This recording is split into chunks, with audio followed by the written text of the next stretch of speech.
এখনকার দিনে যে কোনো আনন্দ অনুষ্ঠানে ঝিকিমিকি আলোর এই সাজ অনুষ্ঠানকে একটা অন্য মাত্রা যোগান দেয়। আমিও আমার কন্যার আবদারে লেগে পড়লাম আলোকসজ্জায় এই অনুষ্ঠানটাকে আরও বেশি করে সুশোভিত করার জন্য।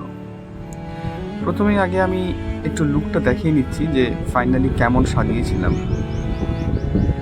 তারপরে অংশে আমরা দেখব যে কিভাবে এই লাইটিংসগুলোকে আমি কানেকশান করেছি এবং কতগুলো লাইটিংস লেগেছে, এই সব কিছু সম্বন্ধে আমরা জেনে নিচ্ছি।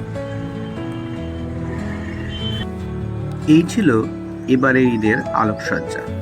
প্রত্যেক বছরই মেয়ে আমার আবদার করে আলোকসজ্জা করার জন্য, কিন্তু সময়ের অভাবে সেটা আর এতদিন হয়ে ওঠেনি। এবারে ফাইনালি করতে পারলাম। প্রথমে নিউট্রাল এবং লাইভ তারটাকে পুরো ছাদে এইভাবে বিছিয়ে নিয়েছি।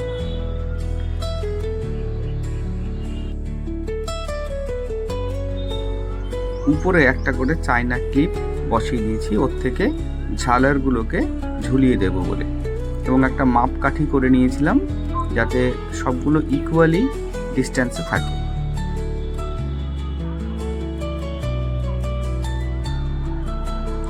এরপর ঝালরগুলোকে খুলে ওই ক্লিপের সাথেই একটা একটা করে ঝুলিয়ে দিয়েছি।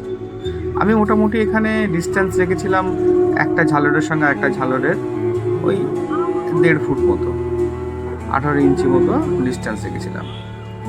এবার হচ্ছে মূল কাজটি। প্রথমে কাঁচি দিয়ে কেটে প্লাগটিকে আলাদা করে দিলাম, তারপরে উপরের পিভিসি কভারিংটাকে সরিয়ে তারগুলো বার করলাম। তারগুলো বেশ সরু, তাই জন্য একটু সাবধানে করতে হবে এবং আগে একটু প্যাঁচিয়ে নিতে হবে।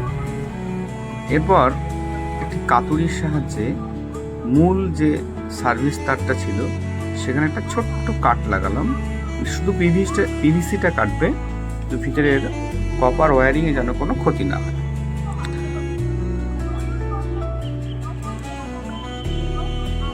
এবার এই সরু তারগুলোকে ওই মূল তারের উপরে খুব সুন্দরভাবে ভালো করে পেঁচিয়ে এবং টাইট করে পেঁচাতে হবে যাতে করে লুজ কানেকশন না হয়। এরপর টেপ নিয়ে পুরো জয়েন্টটাকে কভার করে দিলাম।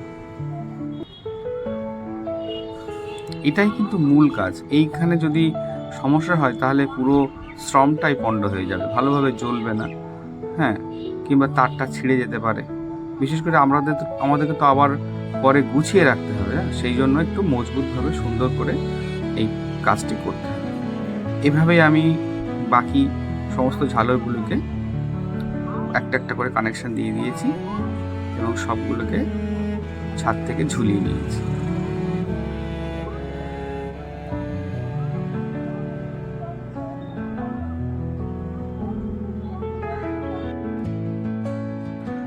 আচ্ছা, আগেই তো বলেছি যে মোটামুটি 18 ইঞ্চি অন্তর অন্তর একটি করে ঝালর আমি লাগিয়েছিলাম। সেই হিসাবে আমার ছাদে প্রায় 60টি মতো ঝালর লেগেছে এবং এক একটি ঝালর আমি 65 টাকা হিসেবেই কিনেছি। আর তার কিনতে হয়েছে, তারের প্রাইস ওরকম 20 টাকা মতো প্রতি গজ। কিছু চায়না ক্লিপ কিনতে হয়েছে আর দুটো টেপ, ব্যাস। এই সাজানোটা কেমন হয়েছে আর ভিডিওটা কেমন হয়েছে অবশ্যই জানিও। আর কোনো রকম কোয়ারিজ থাকলে কমেন্ট করো, আমি অবশ্যই রিপ্লাই দেবো। আমার এইটা করতে প্রায় 3 দিন সময় লেগেছে। বেশ সময় সাপেক্ষ কাজ, একটু ধৈর্য ধরে ধীরে ধীরে করতে হবে, তাড়াহুড়ো করলে কিন্তু হবে না। কেমন লাগলো ভিডিওটা একটু জানিও। দেখা হচ্ছে পরের ভিডিওতে।